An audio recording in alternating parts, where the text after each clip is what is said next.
C'est évidemment, comme toujours, Emmanuel Macron qui nous le donne. Communiqué. Je viens de m'entretenir avec le secrétaire général de l'OTAN pour préparer la réunion de la coalition des volontaires qui se tiendra ce jeudi à Paris, c'est-à-dire, j'ajoute, après-demain. Nous avancerons avec nos partenaires en lien avec l'OTAN pour définir des garanties de sécurité robustes pour l'Ukraine. Celles-ci sont un préalable nécessaire pour avancer de manière crédible vers la paix. Nous ferons aussi le point sur l'attitude de la Russie qui persiste dans sa guerre d'agression et refuse la paix. Unité et détermination dans notre soutien à l'Ukraine et volonté de paix inébranlable, c'est le communiqué d'Emmanuel Macron.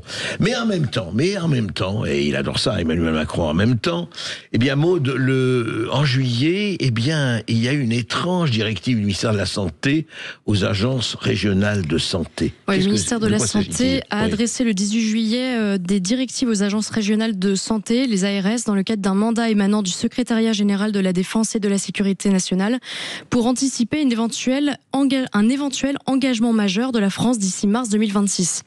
Les ARS sont invités à préparer des centres médicaux de transit pour orienter les blessés provenant d'un conflit armé vers les hôpitaux civils ou assurer leur rapatriement. Les chiffres impliqués sont massifs. Anticipation d'un afflux de 10 000 à 50 000 soldats blessés sur une période de 10 à 180 jours, avec des pointes à 250 patients par jour sur 3 jours consécutifs. Alors attendez, Père de Jong, bonjour. Bonjour.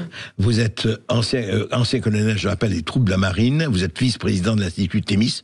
Dites-moi, c'est la guerre? On en voit déjà, ça c'est tout à fait officiel. Alors, moi je pensais vraiment, quand j'ai vu ça, que c'était une fake news ou quelque chose comme ça. Pas du tout. Directive aux agences régionales de santé, on prépare les hôpitaux, etc. De quoi s'agit-il? D'abord, c'est une prise de conscience. L'Europe et la France particulièrement prend conscience en fait de sa propre faiblesse. Et c'est lié à quoi? C'est lié au fait au décrochage américain qui aujourd'hui nous a dit très clairement que la guerre en Europe, la guerre ukrainienne, ne le concernait pas vraiment. D'ailleurs, on retrouve la même mécanique qu'il y avait. Ne le concerne plus, quoi. Oui, et puis rappelons-nous la Première Guerre mondiale. Les Américains ne sont rentrés qu'en 1917, la Deuxième Guerre mondiale en 1941. Donc on voit bien qu'ils n'ont jamais participé d'emblée à un conflit avec nous. Donc on est dans cette situation-là. Donc c'est une prise de conscience. Et cette prise de conscience fait que c'est un petit peu l'appel au peuple. On est en train un peu de faire le bilan de la planification, le bilan de ce qu'on a, etc. Donc l'affaire médicale, c'est un sujet extrêmement important. Pourquoi? Parce que la réforme des armée 2000, qui a été lancée en 2000, en fait, est une destruction, du modèle médical militaire. Aujourd'hui, il est rudimentaire, il est microscopique. On a fermé des hôpitaux. C'est une véritable destruction du modèle médical militaire. Oui, parce qu'en fait, on a considéré qu'il n'y aurait plus vraiment de guerre et que les hôpitaux civils pourraient gérer la situation. Regardez, on a fermé le Val-de-Grâce, par exemple, en plein centre de Paris. Il y a toute une série d'hôpitaux qui ont été fermés. Les centres de formation militaires, pour les services de santé ont été fermés. Sur la suite, Bordeaux était fermé. Donc Lyon reste toujours d'actualité. Ce que je veux dire, c'est qu'il y a une espèce de diminution, une attrition globale, si vous voulez, du système médical militaire. Et ça, cette prise de conscience, le SGDN, qui lui gère, qui est en fait une émanation du Premier ministre, qui va gérer ces questions, en fait, fait un petit peu un point de situation. C'est un petit peu, tous les ans, on va faire l'inventaire, et là, ils vont faire l'inventaire des possibilités, des lits, etc. Ça ne reste que de la planification. Ne rentrons pas trop vite dans le sujet, parce que je pense que s'il y avait un conflit demain matin avec la Russie, c'est pas 250 blessés par jour, on en aurait beaucoup plus, bien évidemment. Mais alors justement, parlons de cela. Depuis déjà quelques mois, on assiste quand même à en tout cas, peut-être pas sur le terrain, mais en tout cas sur le plan médiatique, salivaire et politique, à une espèce de montée de tension. On dit attention. D'ailleurs, hier nous avons diffusé ici même dans l'émission le propos d'Emmanuel Macron qui disait oui d'accord, Poutine prédateur, Poutine ogre. Certes, il va pas envahir la France demain, mais attention, il faut faire attention. De quoi ce charivari est-il le sens? En fait, le problème, c'est qu'on a pris conscience, une fois de plus, de la force ou de la montée en puissance des autres, entre guillemets, de trois grandes puissances, la Chine, les États-Unis, et évidemment la Russie. On a pensé longtemps que la Russie craquerait dès lors que Trump ajouterait un petit peu le grelot des menaces, et ça fonctionnerait. En fait, ça fonctionne pas. On voit très bien que malgré les propositions très avantageuses de Trump, on voit bien que Poutine, c'est pas son sujet. Trump, rappelons-nous ça en janvier, il a proposé de garder les 4 Blats, de garder la Crimée, et d'interdire en fait à l'Ukraine de rentrer dans l'OTAN et accessoirement de la neutraliser. Même ça, il a refusé. Ce qui veut dire qu'en fait, naturellement, on s'est dit, très concrètement, quelle est l'ambition de Poutine ? Il va aller plus loin. Ça, c'est le premier point. Le deuxième point, c'est qu'aujourd'hui, la géographie commande, comme toujours, depuis Napoléon l'a dit, le disait, le redisait. C'est qu'on voit bien que Trump, lui, qu'est-ce qu'il gère ? Lui, il gère. Le premier discours qu'il a fait, c'est quoi ? C'est un discours régional. Il parle du Groenland, du Canada, il gère ses États-Unis, son pays, quoi. Pourquoi est-ce qu'il regarde les intérêts de son pays et au nord, qu'est-ce qu'il voit ? Il voit le Groenland. Et, du côté ouest, il va voir l'Alaska. L'autre côté, il va voir le Canada, les États-Unis, et puis le Groenland. Oui. Et en face, il y a la Russie. Que fait Poutine ? Poutine, il regarde la même carte. C'est pas le même endroit. Il regarde la mer Baltique. Et la mer Baltique, qu'est-ce qu'il voit ? Une mer Baltique qui est totalement otanienne. Et qu'est-ce qu'il voit ? La Kaliningrad, qui est en fait son enclave. Il a un accès extrêmement compliqué. Le couloir de Suwalki qui va entre la Biélorussie et la Kaliningrad est inaccessible. Donc très concrètement, il faut qu'il passe par la mer. La mer est devenue otanienne. Et la mer, il faut qu'il parte de Saint-Pétersbourg. Donc le problème, il a une vision géographique. Et lorsqu'il regarde la mer Baltique, que voit Poutine ?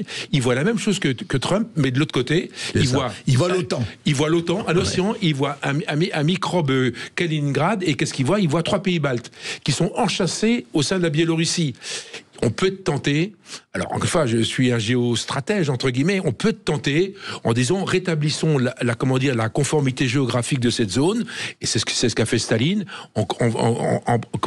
il est possible de conquérir quelque part cette rive. Parce que vous pensez vraiment que Trump, il n'a pas des velléités quand même d'aller envahir l'Europe de l'Ouest quand même, faut pas exagérer. Poutine ? Oui, Poutine. Non, il en a pas d'abord, il n'en a pas les moyens. Ben oui. Le deuxième point, c'est qu'on voit bien je vais être un peu trivial, il rame quand même en Ukraine. Les Ukrainiens se battent comme des monstres. Donc en fait, ils tiennent le choc. Aujourd'hui, la Russie avance péniblement, malgré sa supériorité en hommes, en matériel, en tout, etc. Donc en fait, les Ukrainiens ne peuvent pas gagner la guerre, c'est impensable.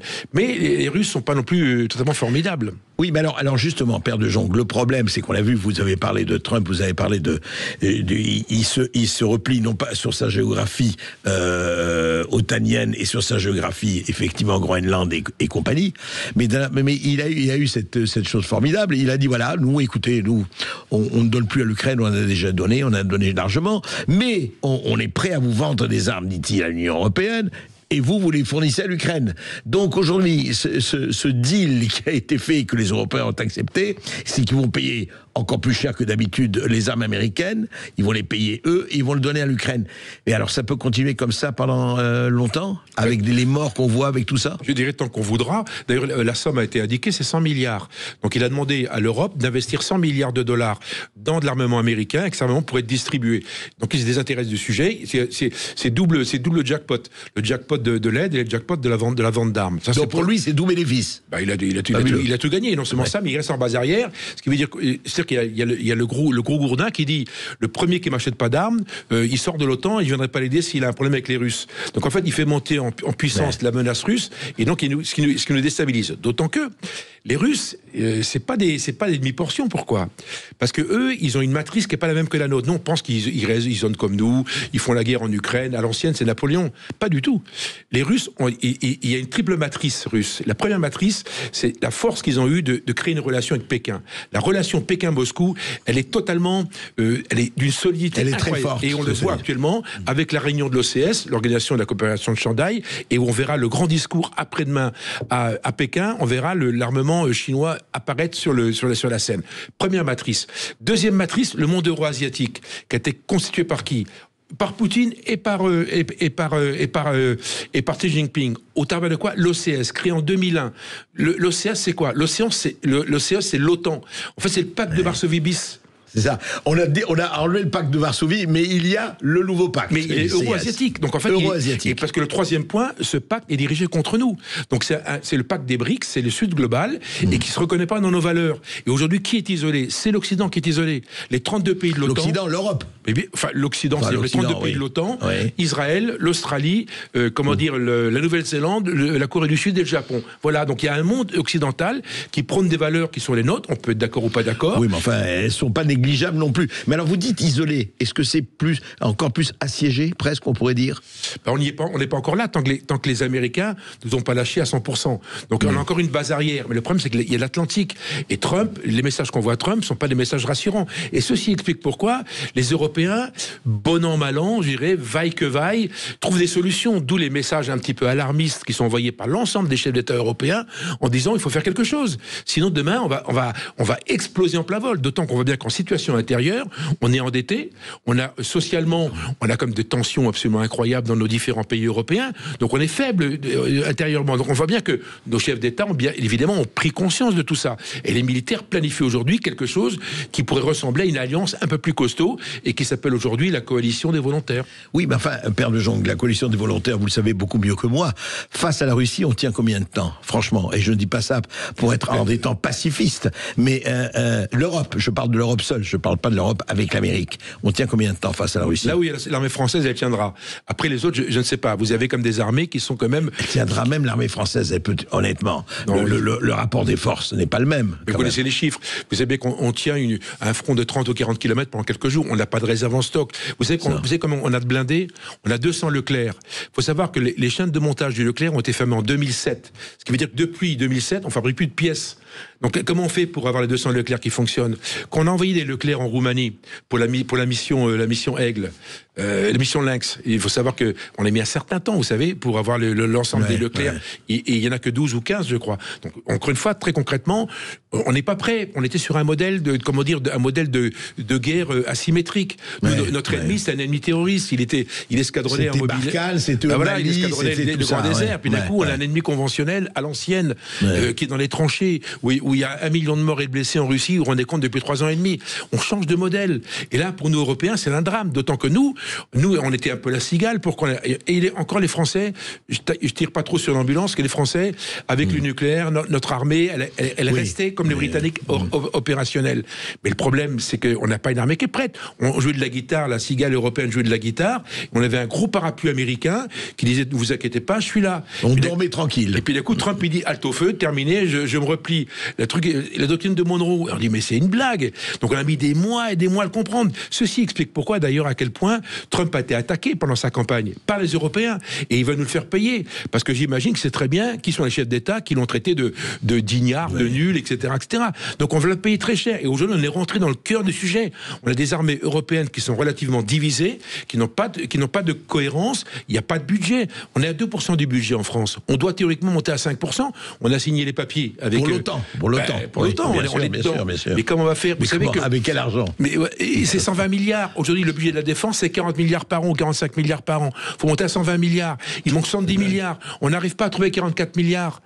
Donc vous voyez bien ce qu'aujourd'hui, on peut parler, on peut dire dans 50 000 ans, on aura une armée. Donc encore une fois, on a un vrai problème de cohérence, de consistance, encore une fois de construction d'un modèle militaire, mais aussi d'un modèle politique. Et oui, parce que Père de Jong, ce que vous dites, c'est que l'Union européenne en tant que telle, en plus ils ne sont pas tous d'accord, hein. Il y a Starmer, un peu Merz et Macron sur la même ligne, mais Meloni, compagnie et tous les autres, pas du tout.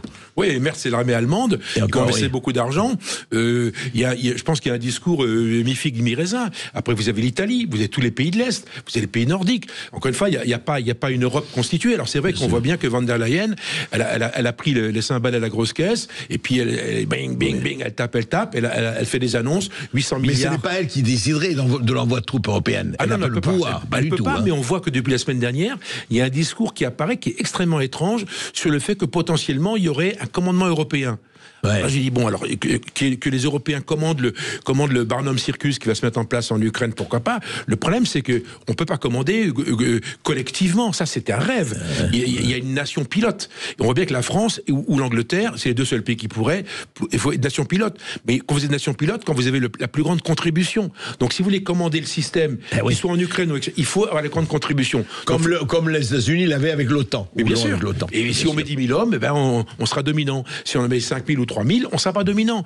Et encore une fois, l'Europe peut être une ossature, peut être un cadre de financement, etc., politique, etc., mais en aucun cas un cadre de commandement. Donc il faudra une nation pilote. Et aujourd'hui, très concrètement, il y a que l'armée française et l'armée britannique qui sont capables aujourd'hui de gérer, de commander une opération multinationale, internationale, si vous voulez, dans un pays ou même à côté d'un pays en guerre. Parce qu'aujourd'hui, à l'heure où je vous parle, ce n'est que de la planification. Non, bien sûr. Voilà. Bien sûr. Et d'ailleurs, dans ce que vous avez dit, quand on voit le rapport des forces avec Chine, URSS, peut-être Inde d'un côté, enfin URSS, vous voyez, je fais même le lapsus, moi, Chine, Russie, Inde d'un côté, et puis France, Angleterre de l'autre, c'est vrai qu'on peut se poser des questions.